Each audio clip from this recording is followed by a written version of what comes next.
So for you today here on Dave's Cooking Show, I'm going to be recreating or my take on Matty Matheson's famous burger video. Now I'm going to show you guys another technique to essentially get your own ground beef made fresh.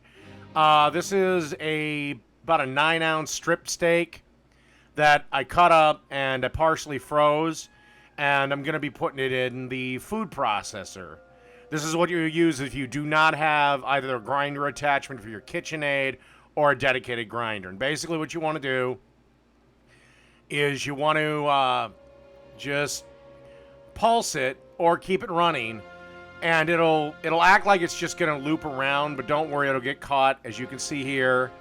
And then you just want to pulse it till everything is chopped up, and it looks something like that. You do want to check it, make sure there's no like great big pieces. I think I gave this a few more pulses. And then you want to form it into 2 patties. All right, as you can see, I got my griddle over medium-high heat. I kind of got the grill side sticking up. And instead of 1 patty, I decided to go with 2 4.5-ounce patties. So this is kind of a 9-ounce burger. It's a little bit bigger and a little bit heavier than Mr. Matheson's burger. His, I think, was 6 ounces. And I've just seasoned this up with my all-purpose seasoning mix. That's just a thing of equal parts salt, pepper, onion powder, and garlic powder. And then you just want to give these a couple minutes aside, and then flip them as often as you like. Some people like to subscribe to the only flip once thing. Some people subscribe to flip way more than that. I flip a burger as many times as I feel it necessary to flip.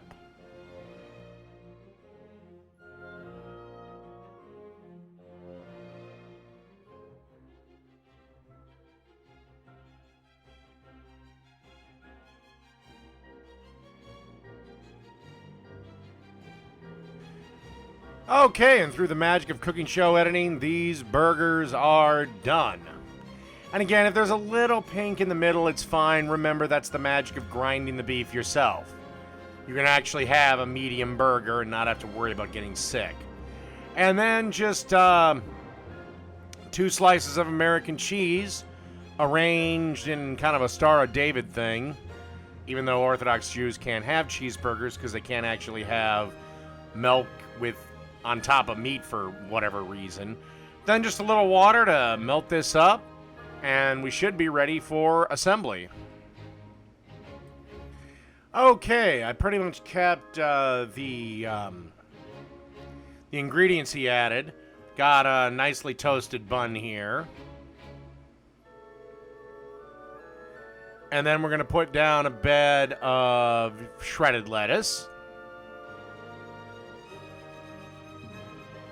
The first patty.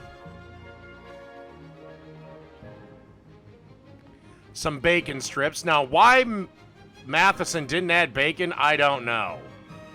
And then we're going to have the second patty. So you kind of get that bacon in the middle. Try our best not to have this thing go everywhere. Couple of tomato slices.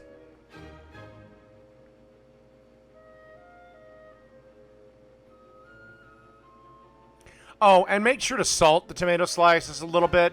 Really brings out the flavor, just a little bit. Then some onion slices, red onion slices to be specific.